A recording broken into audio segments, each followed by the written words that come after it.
तो देख सकते हैं फॉर्म कैसे भरना। आपको शिविर में जो फॉर्म दिया जाएगा, बंटवारा उत्तराधिकार बंटवारा के साक्ष्य के माध्यम से दाखिल खारिज याचिका पर पत्र। इसका मतलब है दोस्तों कि आपके पूर्वज के नाम से जमीन है और आप चाहते हैं कि अपने भाइयों में बंटवारा कराना चाहते हैं, तो ये फॉर्म आपको दिया जाएगा। उसके बाद यहाँ पर देख सकते हैं आपका अंचल का नाम, यानी कि आपका जो भी अंचल ब्लॉक है वो यहाँ पर नाम देंगे। उसके बाद जो है महाशय मैं अपना नाम देंगे। उसके बाद पुत्र या पुत्री या पत्नी यहाँ पर नाम देना है। उसके बाद जो है निवासी, निवासी ग्राम जो भी आपका गांव का नाम है, जाना जहाँ जमीन है, या फिर अपना एड्रेस यहाँ पर देंगे, ठीक है। उसके बाद डाकघर हो गया, उसके बाद थाना हो गया, उसके बाद अंचल हो गया। उसके बाद आपको जो है जिला यहाँ पे दर्ज कराना है, पिन नंबर जो है और मोबाइल नंबर यहाँ पे दर्ज करना है। उसके बाद जो है यहाँ पर आप देख सकते हैं बंटवारा उत्तराधिकार बंटवारा हित अर्जित करने से संबंधित साक्ष्य का विवरण देना है। दस्तावेज किस प्रकार का वो यहाँ पे देना है, दस्तावेज संख्या देना है, दस्तावेज का दिनांक जो होगा वो देना है, दस्तावेज मूल्य देना है। उसके बाद निर्गम करने वाले कोर्ट का नाम यहाँ पे देना है, फिर जिला का नाम देना है और पता देना है, ठीक है। उसके बाद यहाँ पर देख सकते हैं व्यक्ति पूर्व संयुक्त जमाबंदीदार का विवरण का नाम जिससे हित अर्जित किया गया है का विवरण यहाँ पर देख सकते हैं। विक्रेता, विक्रेता का मतलब देखिए समझना होगा आपका। विक्रेता का मतलब हो जाता है जिसके नाम पर रसीद है, आपके पूर्वज के नाम से रसीद है, उस पर से जो है आप अपने ऊपर करवाना चाहते हैं या बंटवारा कराना चाहते हैं। तो यहाँ पर पहला नंबर तो जिसके नाम से रसीद कट रहा है उनका नाम यहाँ पे दर्ज होगा, इस चीज को ध्यान देना है। उसके बाद इनका पिता का नाम यहाँ पे दर्ज करना है, ठीक है। जो भी पिता का नाम है वो यहाँ पे दर्ज करना है। उसके बाद संबंध क्या है, इससे रिलेटेड क्या है, पति है या पिता है या पति। अगर महिला है तो उसका पति का नाम देना, अगर कोई जेंट्स है तो उसका पिता का नाम देंगे। उसके बाद संबंध में यहाँ देंगे, जो भी संबंध है वो यहाँ पे दर्ज करेंगे। जाति कौन सा कास्ट है, उसके बाद जेंडर यानी लिंग, स्त्री है पुरुष है, वो यहाँ पे आपको दर्ज करना है। उसके बाद मोबाइल नंबर यहाँ पे दर्ज करना है। उसके बाद पूरा एड्रेस यहाँ पे दर्ज करना है। तो ये फॉर्म आपका हो गया क्लियर। उसके बाद दूसरा फॉर्म नीचे जब आएंगे यहाँ पर देख सकते हैं, दाखिल खारिज हेतु प्रश्नगत भूमि का अवस्थिति। तो जिला का नाम यहाँ पर सबसे पहले दर्ज करना है, अंचल का नाम यहाँ पे दर्ज करना है, हल्का पंचायत का नाम यहाँ पे दर्ज करेंगे। राजस्व ग्राम का मतलब होता है कहाँ जमीन है आपका, इस चीज को ध्यान देना है। जहाँ जमीन है उस गांव का नाम यहाँ पे दर्ज करना है। उसके बाद राजस्व थाना संख्या यानी थाना नंबर जो आपका है वो यहाँ पे दर्ज करेंगे। उसके बाद शेड्यूल 1, जैसे में हिस्सेदार अगर 3 भाई है 2 भाई है तो एक भाई का नाम दर्ज करना है, तो हिस्सेदार 1 का यहाँ पर नाम दर्ज करना है, ठीक है। उसके बाद पिता या पति, यानी कि अगर कोई महिला, जो कि मैंने पहले ही बताया, अगर महिला है तो महिला का नाम यहाँ पर पति का नाम देना है। अगर कोई जेंट्स है तो यहाँ पर पिता का नाम यहाँ पे दर्ज कर लेंगे। उसके बाद संबंध कैसा वो यहाँ पे दर्ज करना है। जाति कौन सा कास्ट हुआ वो दर्ज करेंगे। जेंडर मतलब स्त्री या पुरुष है, लिंग यहाँ पे दर्ज करेंगे। उसके बाद आपको मोबाइल नंबर दर्ज करना है। उसके बाद आधार नंबर यहाँ पे आप दर्ज करेंगे। उसके बाद फुल एड्रेस यहाँ पे आपको दर्ज करना है, ठीक है।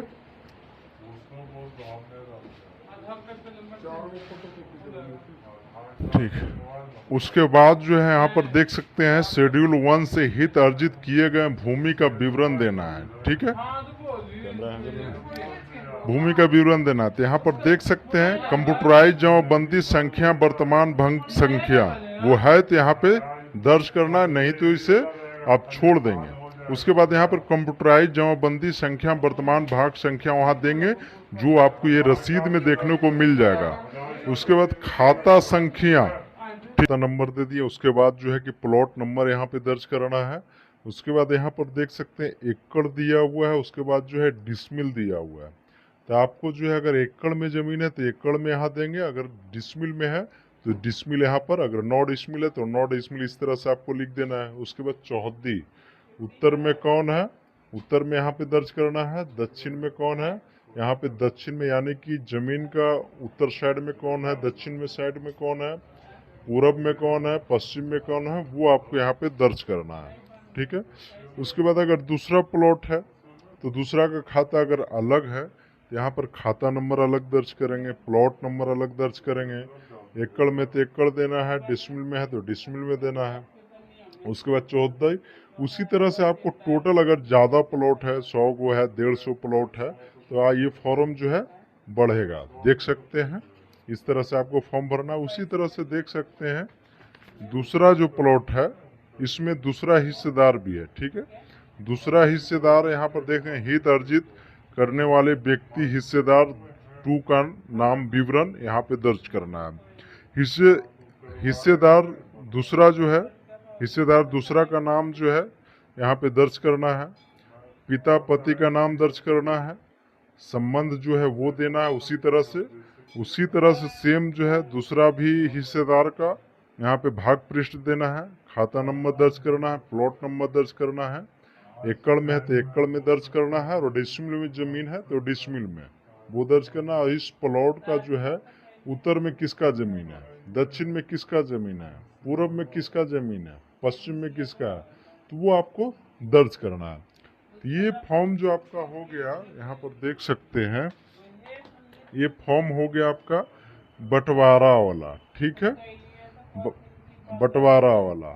लेकिन आपका जो है कि बंटवारा नहीं करना है, सिंगल है, ठीक है। या फिर आपका जो है कि जमीन नेट पर नहीं चढ़ा हुआ है, सिर्फ ऑफलाइन रसीद है, ठीक है। तो उसके लिए देखिए कौन सा फॉर्म भरना आपको बताते हैं। उसके बाद देख सकते हैं ये दूसरा फॉर्म है, उत्तराधिकार दाखिल खारिज याचिका प्रपत्र, ठीक है। इस फॉर्म का मतलब है कि उत्तराधिकार सेम वही है, ये बंटवारा का फॉर्म नहीं है। जैसे में 4 भाई है, 5 भाई है, पांचों भाई के नाम से अगर करना है तो देख सकते हैं यहाँ पर वंशज का नाम दिया हुआ है। तो सबसे फर्स्ट में आपको अंचल अधिकारी यानी अंचल आपका कहाँ वो नाम दर्ज करना है। उसके बाद महाशय हो गया, मैं यहाँ पर अपना नाम देना है, पुत्र या पुत्री जो भी है यहाँ पर कट कर देंगे। अगर पुत्र है तो यहाँ पर पिता का नाम देंगे। उसके बाद निवासी ग्राम यानी कि आपका अपना एड्रेस कहाँ घर हुआ वो आपको यहाँ पे दर्ज करना है। उसके बाद डाकघर यहाँ पे दर्ज करना है। उसके बाद थाना यहाँ पे दर्ज करना है। अंचल आपका अंचल कहाँ है वो आपको यहाँ पे दर्ज करना है। उसके बाद जिला हो गया, जिला दर्ज करना है। उसके बाद पिन नंबर हो गया। उसके बाद यहाँ देख सकते हैं मोबाइल नंबर हो गया, मोबाइल नंबर यहाँ पे दर्ज करेंगे। उसके बाद देख सकते हैं उत्तराधिकार यानी कि आपके पूर्वज के नाम से जमीन है तो किस उनके जो है कितने अंश हो गए। अगर 4 अंश है, 3 अंश है, 2 अंश है या फिर एक ही अंश है, सिंगल अंश है, तो सिंगल आदमी का यहाँ पर नाम आ जाएगा जिनके नाम से जो जीवित है, ठीक है।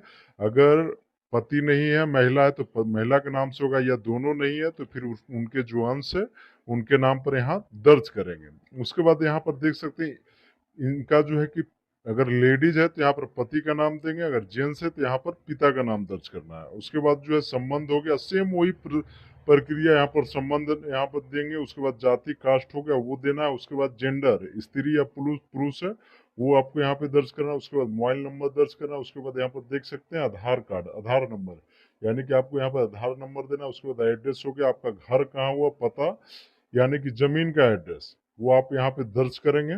उसके बाद जो है यहाँ पर देख सकते हैं व्यक्ति पूर्वज का नाम जिससे हित अर्जित किया गया यानी कि जिनके नाम से रसीद अभी कट रहा है, जिनके नाम से रसीद कट रहा है वो गुजर चुके हैं, उसी के लिए ये फॉर्म है उत्तराधिकार है, ठीक है। तो यहाँ पर जिसके नाम से रसीद कट रहा है वो गुजर चुके हैं तो उनका नाम देना, जिनके नाम से रसीद कट रहा है उनका नाम यहाँ पे दर्ज करना है। उसके बाद पिता का नाम देंगे, अगर लेडीज है तो उनके पति का नाम देना है, ठीक है। उसके बाद संबंध क्या है वो यहाँ पे दर्ज करना है। उसके बाद जाति हो गया, कौन सा कास्ट है वो आप यहाँ पे दर्ज करेंगे। उसके बाद जेंडर लिंग पुरुष है स्त्री है वो आपको यहाँ पे दर्ज करना है। उसके बाद यहाँ पर मोबाइल नंबर दर्ज करना है। उसके बाद पता हो गया, ठीक है। उसके बाद नेक्स्ट जो फॉर्म है यहाँ पर आप देख सकते हैं हित अर्जित किए गए भूमि का विवरण यानी कि जमीन का जो है विवरण यहाँ पे दर्ज करना है, खाता प्लॉट डिसमिल, ठीक है। यहाँ पर जो है आप देख सकते हैं जिला का नाम यहाँ पे फर्स्ट में दर्ज करना है। उसके बाद जो है अंचल का नाम दर्ज करेंगे। उसके बाद जो है हल्का पंचायत का नाम यानी कि आपका जमीन जो है किस पंचायत में किस हल्का में वो हल्का यहाँ जो कि आपको रसीद पर देखने को मिल जाएगा तो यहाँ पर देंगे। उसके बाद राजस्व ग्राम यानी कि आपका जमीन कहाँ है उस गाँव का नाम देना, जिस जगह पे जमीन है उसका नाम जो है आपको दर्ज कराना है। उसके बाद थाना राजस्व थाना थाना, यानी कि ज़मीन जिस थाना नंबर में है, वो नंबर यहाँ पे थाना नंबर दर्ज करना है। उसके बाद जो है भाग पृष्ठ संख्या जो आपको रसीद में देखने को मिल जाएगा, तो यहाँ पर जो है रसीद में देख करके डिमांड नंबर जिसको बोलता है वो नंबर यहाँ पे दर्ज करेंगे। उसके बाद जो खाता संख्या यानी कि खतियान देख करके सही-सही से जो आपको यहाँ पर खाता नंबर देना है। अगर इस बार आप गलत करेंगे तो आपका सर्वे में भी जो है दिक्कत हो सकता है। तो यहाँ पर खाता संख्या जो है सही तरीके से आपको दर्ज कराना है, ठीक है? उसके बाद प्लॉट संख्या यहाँ पे दर्ज करना है। उसके बाद यहाँ पर देख सकते हैं कुल रकबा, यानी कि इस प्लॉट का एकड़ में जो ज़मीन है या डिसमिल में, अगर एकड़ में है, 2 एकड़ है, 3 एकड़ है, तो यहाँ पर दर्शाना है। उसके बाद डिसमिल में 4 डिसमिल है, 5 डिसमिल, जितना भी डिसमिल है आपको यहाँ पे दर्ज करना है। उसके बाद इस ज़मीन का जो है उत्तर में किसका ज़मीन है, दक्षिण में किसका ज़मीन है, पूर्व में किसका ज़मीन है, पश्चिम में किसका ज़मीन है, वो आपको यहाँ पे दर्ज करना है। सेम आपका जो है सर्वे का जैसे फॉर्म भरे थे उसी तरीका से है। फिर उसके बाद नेक्स्ट आपका खाता नंबर, ठीक है? नेक्स्ट आपका खाता नंबर कौन है? अगर एक ही खाता नंबर में तो वही देना है, प्लॉट नंबर दूसरा है तो दूसरा प्लॉट नंबर देंगे। फिर उसी तरह से जो है डिसमिल, एकड़, जितना भी आपका प्लॉट है 10 गो है, 15 गो है, 150 है, 200 है, उस तरह से आपको सारा डिटेल चौहद्दी वगैरह देना है। ये आपका भूमि का विवरण हो गया। उसके बाद आपका थर्ड जो फॉर्म आ जाता है, यहाँ पर देख सकते हैं। उसके बाद हित अर्जित करने से संबंधित साक्ष्य का विवरण, यहाँ पर देख सकते हैं। दस्तावेज का प्रकार, कैसा दस्तावेज है उसका प्रकार यहाँ पर देना है। उसके बाद दस्तावेज संख्या, वो आपको दस्तावेज संख्या जैसे में केवाला का डीड नंबर होता है वो आपको यहाँ पे दर्ज करना है। उसके बाद दस्तावेज दिनांक यहाँ पर देना है, वो जो है दस्तावेज कितना तारीख का जो है जनरेट हुआ है। उसके बाद दस्तावेज मूल्य यहाँ पे आपको दर्ज करना है। उसके बाद निर्गत करने वाले कोर्ट का नाम यहाँ पे दर्ज करेंगे, ठीक है? उसके बाद जिला का नाम दर्ज करेंगे। उसके बाद पता, यानी कि आपको एड्रेस वहाँ का देना है। उसके बाद यहाँ पर देख सकते हैं क्या लिख रहा है, मैं इसके साथ उपयुक्त भूमि में हित अर्जित दर्शाने वाले दस्तावेज की स्व अभिप्रमाणित छाया प्रति संलग्न कर रहा हूँ। हित अर्जित करने वाले व्यक्ति का भूमि पर शांतिपूर्ण दखल कब्जा है तथा भूमि स्वत्ववाद से मुक्त है। मैं अनुरोध करते हैं कि उपयुक्त भूमि का दाखिल खारिज हित अर्जित करने वाले व्यक्ति का नाम पर सुसंगत राजस्व अभिलेखों में करने की कृपा जो है की जाए। उसके बाद यहाँ देख सकते हैं, शपथ पूर्वक बयान करता हूँ कि मेरे द्वारा ऑनलाइन दाखिल खारिज करने हेतु दी गई विवरणी सही है तथा उक्त जमीन पर हमारा स्वामित्व शांतिपूर्ण दखल कब्जा है। अगर भविष्य में जांच सत्यापन शिकायत के क्रम में प्रमाणित होता है कि मेरे द्वारा गलत विवरणी दी गई है तो मेरे ऊपर विधि समस्त जो है कानूनी कार्रवाई की जा सकती है। अगर कोई भी तरह का इसमें आप गलत दर्ज करते हैं, खाता है किसी दूसरे का प्लॉट वगैरह अगर आप इसमें दर्ज करते हैं, देख सकते हैं अनुलग्नकों की जो है सूची, पूर्वज का मृत्यु प्रमाण पत्र या मृत्यु से संबंधित शपथ पत्र। यानी कि दोस्तों अगर आपके पास वंशावली है जमीन का, जैसे में होता है वंशावली पूर्वज के नाम से चलते आ रहा, आप वंशावली भी यहाँ पर जो है लगा सकते हैं अगर मृत्यु प्रमाण पत्र नहीं है तो, ठीक है? यहाँ पर देख सकते हैं वंशावली साफ साफ लिखा हुआ है। उसके बाद जो है यहाँ पर देख सकते हैं याचिकाकर्ता का हस्ताक्षर, अगर 3-4 लोग मिल करके जो है अपने नाम पर करवा रहे हैं तो सभी का यहाँ पर जो है सिग्नेचर करवाना है, ठीक है? उसके बाद देख सकते हैं, अगर उपरोक्त प्रपत्र में सभी विवरण दर्ज नहीं हो रही है तो कृपया अनुलग्न के रूप में विवरण का दर्ज करें। उसके बाद देख सकते हैं ऑनलाइन किए जाने हेतु छूटी हुई जमाबंदी को ऑनलाइन करने हेतु आवेदन पत्र। इस फॉर्म का मतलब हो गया आपके पास ऑफलाइन रसीद है, नेट पर जमीन नहीं चढ़ा हुआ है, यानी कि पहले जो ऑफलाइन रसीद कटवाए थे आप सिर्फ घर में रखे थे, ऑफलाइन ही रसीद कटवा रहे थे, ऑनलाइन रसीद है ही नहीं, शो भी नहीं कर रहा है, तो ये आपका फॉर्म लगेगा, ठीक है? उसके बाद देख सकते हैं फॉर्म को कैसे भरना है। सेवा में अंचलाधिकारी का मतलब अंचलाधिकारी यहाँ पे दर्ज करना है, कहाँ है आपका अंचल, अंचल का नाम यहाँ पे दर्ज करना है, ठीक है? उसके बाद देख सकते हैं विषय में ऑनलाइन किए जाने हेतु छूटी हुई जमाबंदी को ऑनलाइन करने हेतु आवेदन पत्र। महाशय उपयुक्त विषय कहना है कि राजस्व एवं भूमि सुधार विभाग द्वारा डिजिटाइज्ड जमाबंदी में मेरी जमाबंदी ऑनलाइन प्रदर्शित नहीं हो रही है, जिसे कंप्यूटरीकृत करने की आवश्यकता है। मेरी ज़मीन का विवरणी निम्न है। यहाँ पर आपको हल्का, जिस हल्का में आपका ज़मीन है वो हल्का का नाम देना है, मौजा यहाँ पे दर्ज करना है। उसके बाद थाना संख्या यहाँ पे दर्ज करेंगे। उसके बाद जमाबंदी संख्या हो गया, वॉल्यूम नंबर, पेज नंबर यहाँ पे दर्ज करना है, जो कि ये सब जो है रसीद पे देखने को मिल जाएगा। उसके बाद जो है जमाबंदी रैयत का नाम, यानी कि जिसके नाम से रसीद, ऑफलाइन में जिनके नाम से रसीद है वो नाम यहाँ पे दर्ज करना है। उसके बाद पता आपको देना है, एड्रेस आपका जो है। उसके बाद मोबाइल नंबर दर्ज करना है, आधार नंबर देना है। उसके बाद आपका खाता नंबर जो है, ज़मीन का खाता नंबर, आपको प्लॉट नंबर, रकबा है या एकड़ में है, डिसमिल, वो दर्ज करना है, चौहद्दी दर्ज करना है। उसके बाद डॉक्यूमेंट्स के रूप में आपके पास खतियान है, खरीदगी है तो केवाला है, बंदोबस्ती में है, वो आप यहाँ पे लिखेंगे। अगर खतियान है तो खतियान लिख देना है। उसी तरह से जितना भी प्लॉट है आप यहाँ पे दर्ज करेंगे, ठीक है? उसके बाद जमाबंदी कुल रकबा टोटल जोड़ करके आपको जो है यहाँ पर लिखना है, ठीक है? टोटल कुल रकबा यहाँ पे लिखना है। उसके बाद देख सकते हैं मैंने इस आवेदन के साथ वंचित दस्तावेज संलग्न किए हैं, अतः अनुरोध है कि उपयुक्त विवरणी के आधार पर जमाबंदी पोर्टल पर विवरणी अपलोड करवाने की कृपा की जाए। उसके बाद यहाँ पे सिग्नेचर करना है। डॉक्यूमेंट्स में आपको क्या क्या देना है यहाँ पर देख सकते हैं। वंचित कागजात जो उपलब्ध हो, विविध प्रपत्र में आवेदन प्रपत्र शपथ पत्र के साथ देना है। वसीगत बंदोबस्ती अगर पर्चा मान लिया जाए, अगर गवर्नमेंट का जमीन है तो उसके बाद जो है आपके पास जो बंदोबस्ती पर्चा होगा वो आपको यहाँ पे जमा करना है। उसके बाद खतियान की स्व अभिप्रमाणित छाया प्रति है, तो वो आप यहाँ पे खतियान का फोटो कॉपी जिसको बोलता है वो आप यहाँ पे जमा करेंगे।